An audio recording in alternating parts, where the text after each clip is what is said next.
guys, welcome back to my channel, or if you're new here, welcome to my channel. My name's Daisy D. It's lovely to have you here. I just thought I would do my third video on my YouTube channel, which I'm very excited about. Starting the new year off strong. So this video is going to be all about my IVF journey. It may have to be in two parts because it is quite long-winded, and I will be inserting footage of my IVF journey for you guys, because I do want it to be raw and real and wholesome and true. So let's get into it. Obviously, from my previous video, if you haven't watched that, please go and watch it. I'll put a link to it down below in this video. My IVF and infertility journey started in December of 2015. This is when I basically begged my dad, after I'd had the conversation with my then consultant for my endometriosis, that I was quite nervous about not ever having a pregnancy scare, and how my very severe endometriosis could be affecting my fertility. As I said, if you haven't watched that video, please go and watch it. He basically said to me, my consultant at the time, is that I shouldn't worry about my fertility. I'm still only young. I was only 20 at the time. And I'm young, I'm single, and don't worry. This didn't sit very well with me. It made me feel very low. It made me feel very unworthy. It made me feel like he didn't care. So I basically begged my dad and I said, please, can we go and just speak to a fertility specialist, just so I know he's right and I'm wrong, and then I can move on and it will be fine. So my dad said yes. So we did book to go to Harley Street Fertility Clinic in central London, and we went there on January 2016. We had a consultant with Dr. Venkat, who is the main consultant lady. She owns everything, and she is wonderful. We had a consultation with her. We did a scan, we did blood work, we did to check all of my reserves, to check my AMH level, to check my estrogen level, my progesterone level. We checked my lining, we checked my ovary, right ovary and minuscule left ovary. We checked my endometrium, which is the inside your uterus. We just basically did a thorough assessment of my fertility. About a week later, maybe two, I got the results back. She called us in. That scared me. And unfortunately, that is when Dr. Venkat told me I was indeed correct with my theory and my thoughts, and that I was prematurely infertile. What this means is my ovarian reserve, which is your eggs that you have when you're a woman, they obviously decrease in age, and obviously that's why you get menopause, and that's why you no longer are able to have children the older you get, because your eggs deplenish, sorry. What the ovarian reserve checks is how many eggs you have and what your age range is at that specific time. Unfortunately, my egg reserve, so my AMH level was 6.4. So 6.4 doesn't sound that bad, but when you are a 20-year-old and your AMH level is 6.4, that basically puts you in the line of your egg reserve matches a 35 to 38-year-old. which doesn't really look great for me. So this is why they call it that I had premature infertility. Also, my estrogen and my progesterone levels were very sporadic. They just weren't aligning to what my age group kind of should have been. Unfortunately, she could also see like obviously my left ovary is very minute and minuscule. The right side of my follicles of my egg count didn't look that great. I think on the first scan she could only maybe see about 4. So we were all very worried, to be honest. We all didn't know how this was going to go.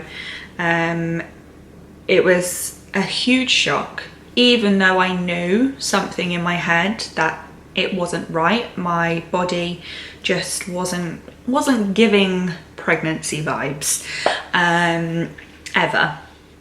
So I knew that, but in my heart of heart, I really wanted her to tell me, no, you're fine, don't worry about it, like just go on with life, you'll get pregnant, no problem. She didn't. What she did tell me following that was, due to how low your results have come back for us, we would definitely recommend you doing IVF, and pronto. Pretty much she basically said, if you really want to get your best eggs, we would definitely recommend starting now, because we know that you've got some in there in a month, in 6 months, in a year, 4 years, they may have gone and your AMH level may have dropped significantly, and then you'd be buggered pretty much. So that was a whirlwind to take in. I was 21 and somebody's telling me you have to freeze your eggs, you might want to consider a sperm donor because I am single. And I'm like, huh? What?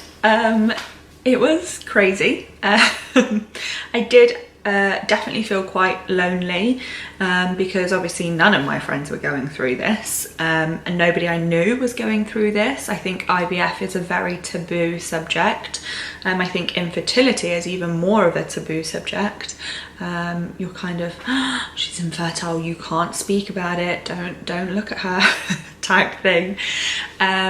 And hence why I want to share everything that I can in the most upbeat, raw, real, loving way I possibly can, because I think it's important. I think it's important for people to know that they're not alone, and important for people to see the real life of IVF and infertility, and that's what I hope to show you here on my YouTube channel.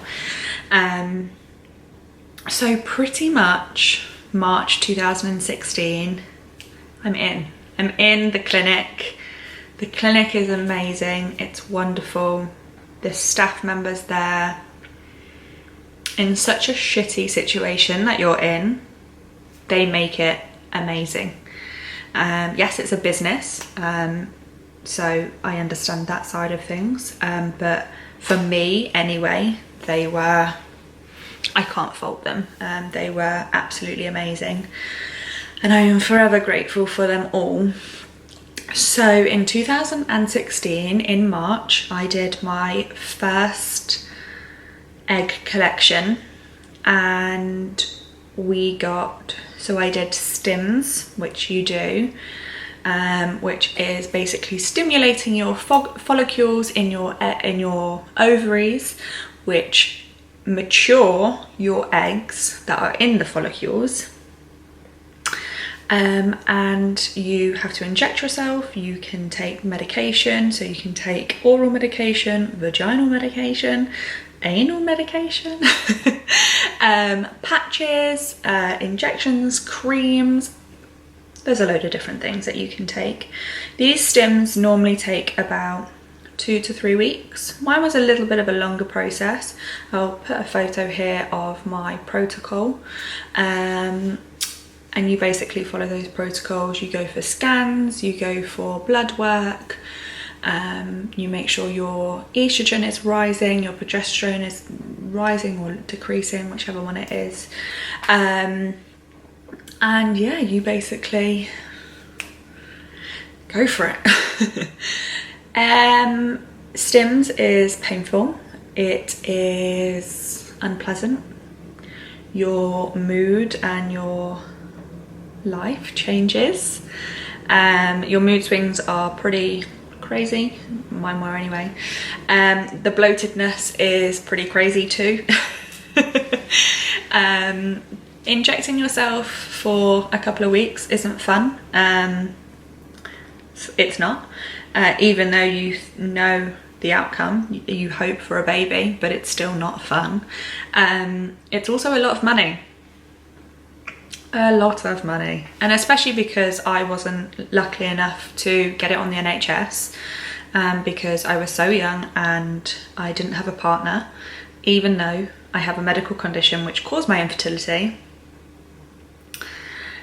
Never mind on that subject. I had to pay privately, so I had to go to a private clinic and pay their fees, which is obviously a lot of money, in the thousands up. So after my first egg collection, I will be inserting footage of my egg collection and my IVF transfer and me injecting and stimming, but I thought it'd be a really good video just to explain kind of how I got there in the first place.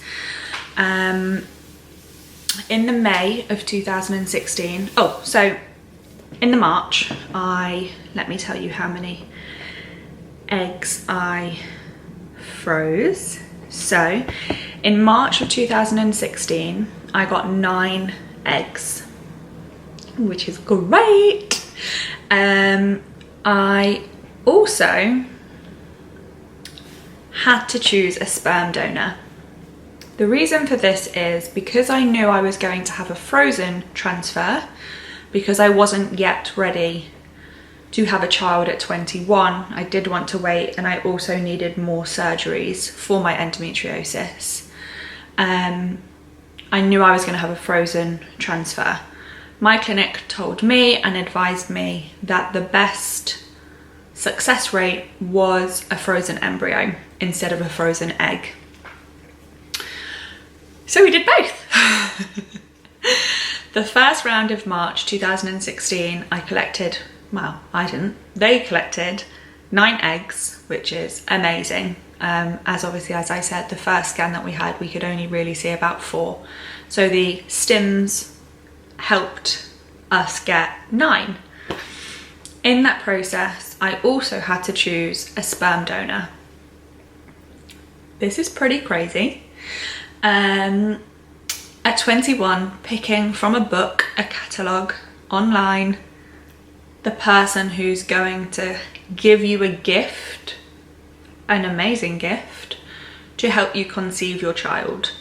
I definitely don't see the donor as a father, a dad, a baby dad, none of that. You're an amazing human being who gave me a gift of your sperm to help me get my child. That's all I see you as. I see you as the sperm donor. But in saying that, it is also very important to pick the right sperm donor. You want who you want your child to become. If you have preferences of your preferences, who you find attractive, you can go on that. There's a thing called CMV, which is a which is a thing in the IVF community that you have to look out for when choosing a donor. Everybody has the CMV virus in your body, maybe, if I'm correct. And you basically are either positive or negative. Obviously, if you're positive, you've got it in you. It's not an STI, it's nothing like that. It's just a bit of a bacteria. If you're negative, that obviously means you don't have it. If you're positive, it is recommended that you either go with a positive donor or a positive or a negative donor, it doesn't matter because you are positive, which is the woman carrying the child, so it wouldn't affect you. If the woman was negative and you chose a positive donor for CMV, there could be risks and illnesses leading from that, so you are guided to go with a negative. I was positive, never mind, don't know what it includes, I'm fine, I'm healthy, I'm well. So I just picked a positive donor too. So my first sperm donor for the 2016 round, I picked from London Sperm Bank. There was very, very slim pickings. There wasn't a lot to choose from. My main characteristics were over 6 foot, because I'm quite short, a great education, so somebody who's academically smart, because I would class myself as street smart. So academically smart would be great.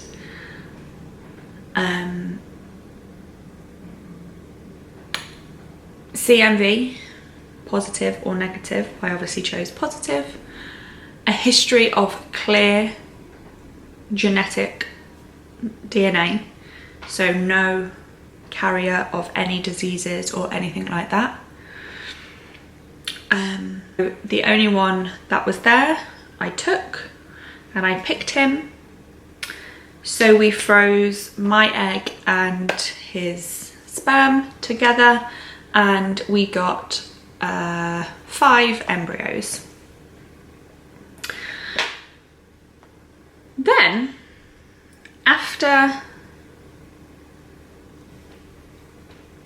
a few months, I went back in for my second egg collection. So I went through the whole process again of stims.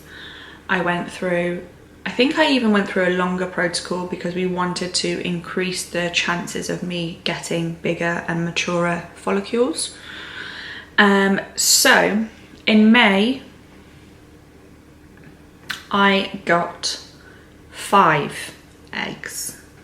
So unfortunately our method didn't work. I didn't get more. I didn't get 9 like I did the last time. I got 5, which is fine. 5 is good. And what I did is I didn't fertilize them with a donor. I just kept them in the freezer just in case I was to meet anybody else in the future. Then in March of 2019, so we have now skipped a few years. I had my last endometriosis surgery in 2018 in October, and this is the time that my surgeon, Dr. Raza, for endometriosis had told me he would no longer be performing any more endometriosis surgery for me. The next surgery I would be given, that's not English, I would be given was a hysterectomy if my IVF process didn't work and if my endometriosis was still severe. So that led on to March of 2019. So I gave myself a little bit of a break. I went to Barbados, loved it, had a little bit of me time with my best friend, and we came back and I started full force thinking embryo transfer, let's go. March came around, we started treatment for embryo transfer, and we realised that my lining of my womb wasn't thickening, and you have to get to, in my clinic anyway, it's 7 centimetres and above. 7 centimetres or 7 millimetres? Anywho, something millimetres, centimetres, I don't know. But mine wasn't getting over 4. And we were like, that doesn't sound very good. So I had to have something called a hysteroscopy, which basically a surgeon looks into your uterus and checks to make sure there's no nerve damage, there's no scar tissue, your uterus is nice and oval, like the shape it's meant to be. That is where we find out I had a bi-cornered uterus, which basically looks like this, which is cute, but not cute for a baby to grow in. So, in March of 2019, I basically had to have another surgery.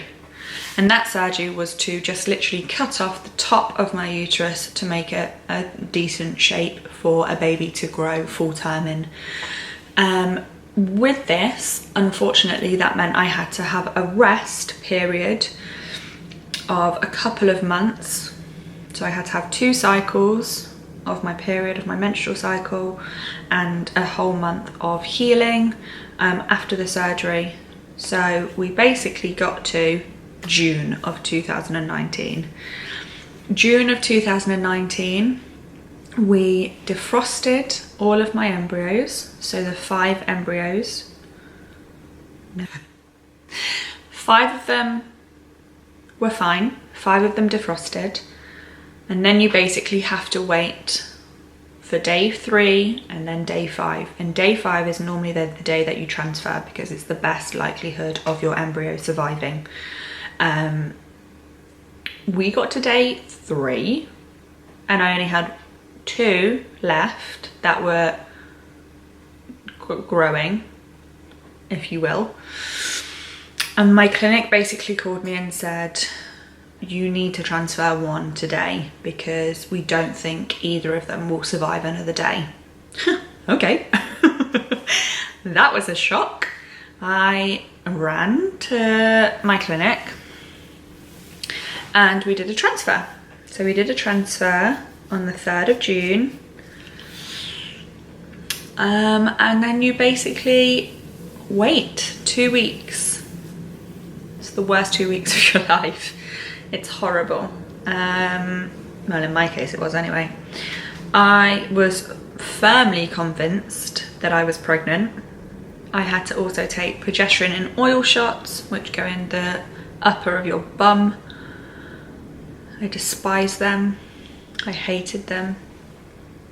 And then 2 weeks came and they tell you not to test at home. They tell you to come in for your what's called a beta, so your HCG levels, which is the pregnancy hormone that you get in your body when you are pregnant. And they tell you to come in and get that checked. So I went in to get that checked, and unfortunately, or fortunately, I don't know how I look at it now. I look at it now as fortunately it wasn't. But at the time it was horrific. It was negative. Yeah, it was really, really sad. My first transfer didn't work. And yeah, it was weird. It was a very, very weird feeling that I thought I was pregnant and now I wasn't, and it was mind confusing. But yeah. So I will leave this video here, and the next video I will talk about my second transfer. Thank you so much for watching, and I really hope that you continue with me on this journey. Thank you so much.